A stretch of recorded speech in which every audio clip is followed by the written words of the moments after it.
It's appalling and sad that Senator Van Hollen and the Democrats applauding his trip to El Salvador today are incapable of having any shred of common sense or empathy for their own constituents and our citizens. Nobody knows this more than the woman standing to my right, Patty Morin, whose beautiful daughter Rachel was brutally maimed and murdered at the hands of an illegal alien in August of 2023. Patty no longer has her daughter because of the failed Democrat Party's open border. And these are policies that President Trump is bringing an end to. Nothing will change the fact that Abrego Garcia will never be a Maryland father. He will never live in the United States of America again. And the United States Supreme Court ruled unanimously that the President of the United States and the Secretary of State could not be compelled to forcibly retrieve this citizen of El Salvador who is currently locked up in a maximum security prison in his home country due to his MS-13 membership. So obviously there's a lot of lies there that I don't want to have to fact check every time, but no, they haven't demonstrated that he's a member of MS-13. He appears to be innocent of any crime. So the idea that he is languishing, best case scenario, alive in a maximum security prison for the rest of his life, deeply evil, deeply, deeply evil. But there's more evil on display there. Also, by the way, the lie about the Supreme Court, it's the exact opposite of what they ruled. She knows that. It's a deeply Orwellian fascistic regime. Everybody knows what Trump is about at this point. So she referenced the mom that was on stage with her. That mom did actually experience something terrible. Patty Morin, her daughter, Rachel, was actually raped and murdered by an undocumented migrant back in 2023. He was found guilty of the killing this week through the normal due process. So the issue here is not that Patty Morin hasn't had a terrible experience, an unthinkable, unimaginable experience. I don't want anyone to have to experience something terrible like that. I have tons of empathy for her. I would wager that I have infinitely more empathy for her than Karoline Leavitt does, because I care about the experience her family went through. Karoline Leavitt is using her as a goddamn prop to make you not care about the evil that this administration is perpetuating. That's what they're doing. They said, who can we bring on the stage? I mean, I know Garcia didn't commit any crimes and we really want to pretend that he's a murderer. So what if we find a different murderer and just talk about that? And then we just say, Garcia, this murder, Garcia, this murderer, and then get people who apparently are experiencing too much empathy and compassion and horror at the way that the Trump administration is shredding the Constitution. We got to stop them from doing that. So let's find a different murderer. And so Patty Morin is there. That's a choice that she's gonna make. She had a terrible experience. Maybe she doesn't know she's being used, or maybe she doesn't care and she thinks it's a good thing because it gets people to care about what happened to her. So I'm not gonna judge her at all, but I am gonna judge Karoline Leavitt and the Trump administration, who want to combine their lies about Garcia and other completely unaffiliated crimes to justify the end of due process, the end of the Constitution, the end of checks and balances, the effective end of the Supreme Court in this country because, hey, that guy killed someone in 2023. So shut up about the Constitution, shut up about due process. We don't care about that. Such massive differences between these two cases, and they're hoping that you don't realize it. Now, it isn't just Karoline Leavitt that's telling these massive lies, trying to get you to just quell that feeling of empathy, the value for democracy and due process that you might be feeling. It's inconvenient to fascism. Here we have Pam Bondi.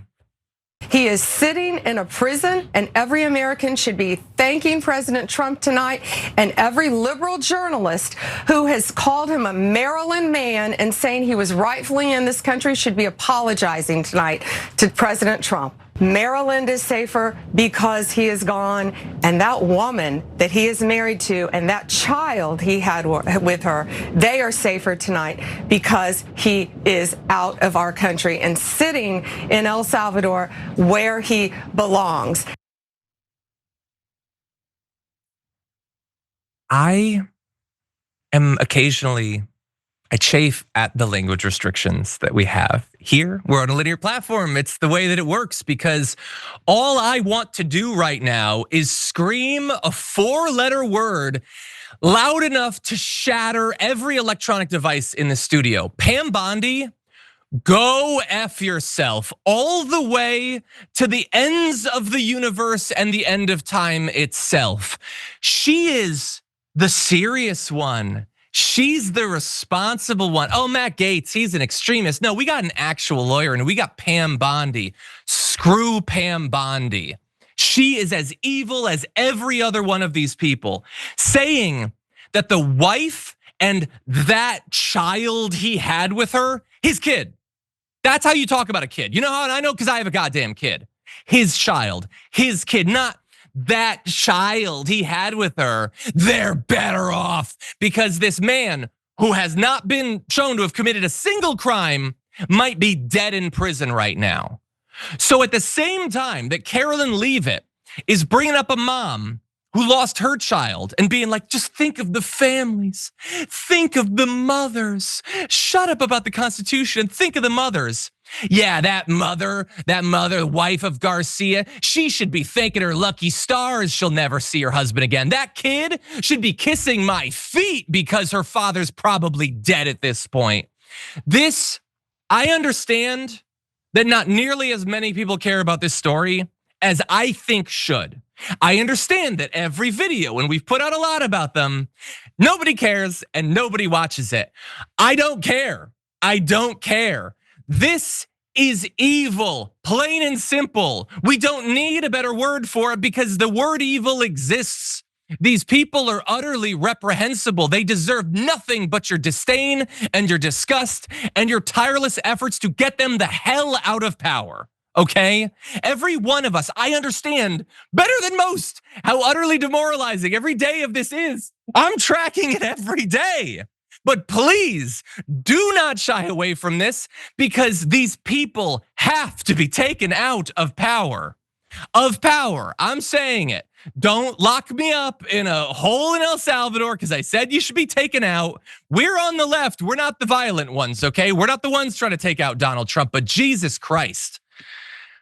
Meanwhile, El Salvador refused to meet one of the only Democrats doing the right thing in this. Senator Chris Van Hollen went, he tried to meet with them and they were like, no, you can't do that. It's a maximum security death camp. We're not letting you in there. They are letting other people in. This a-hole got in. Riley Moore got to pose in front of prisoners. So he's not even a senator. He's just in the House of Representatives. So he could go. Hey, follow-up question, can he meet Garcia? I'll even let him pose like a douchebag in front of him. You could do that. You could do all that deeply racist BS posing that you want to do, but do it in front of Garcia. So like, okay, some people are alive, technically, crammed into these cells. Can you not be Garcia? But look at that. Look, I want to thank Riley Moore. I want to thank Bukele. I want to thank Karoline Leavitt for making the contempt case that they're now facing that much easier for the judges and eventually justices. Because all they had to do was pretend to be trying to bring him back. And they decided, screw that, we're not gonna do that. So Karoline Leavitt says he's never gonna be back. Hard to argue you're trying your best to get him back when you say something like that. And Bukele refusing to even let them have a person there, like for a photo op or to see him, to confirm that he's alive. Obviously not participating. And now Riley Moore, he's there, shows no interest whatsoever in seeing Garcia. He just wants to do his little, hey, look at me, okay? Open up that cell for a second, okay? I'll take a look at the photos that'll come from that. I'm not interested in the thumbs up. Yeah, no, I get it. You look like a massive turd. I understand. I didn't need a montage of 4 photos to realize that you're a douchebag. One would have been more than enough. And so all of them are sort of making the case for us. Look, there's a lot more. There's more devastating updates on this. The only thing I want to add to this right now is Hunter Walker of Talking Points Memo put out, I think, a useful clarification. I think words matter. And I think I and other people have been referring to CCOT as a prison up until today. And I don't exactly know why I was doing that because the word prison actually means something. It generally means that it's holding people who've been convicted of a crime, okay? And also, generally, most of those people have sentences that will eventually end and then they'll be free. That's not true of CCOT. That's not true of CCOT at all. We already know that the vast majority of the people we've sent there are utterly innocent of any crime. And we also know that they're never getting out of there. Oh, well, not alive anyway. Maybe they'll be killed and they'll be taken out in a body bag or something. That's not a prison. It is something. It's a camp, maybe a concentration camp, maybe a death camp, considering its record, but it's not a prison. You could say black site if you don't want to be provocative with death camp, but no, I'm gonna try to really keep to it. We're done with prison because that's not what it is. That's not what it is, in fact, in reality, and that's not what they want it to be. Karoline Leavitt and Pam Bondi and that douchebag and Donald Trump, they want to send innocent people to die there. That's what a death camp is for, and that's what they've got in this case.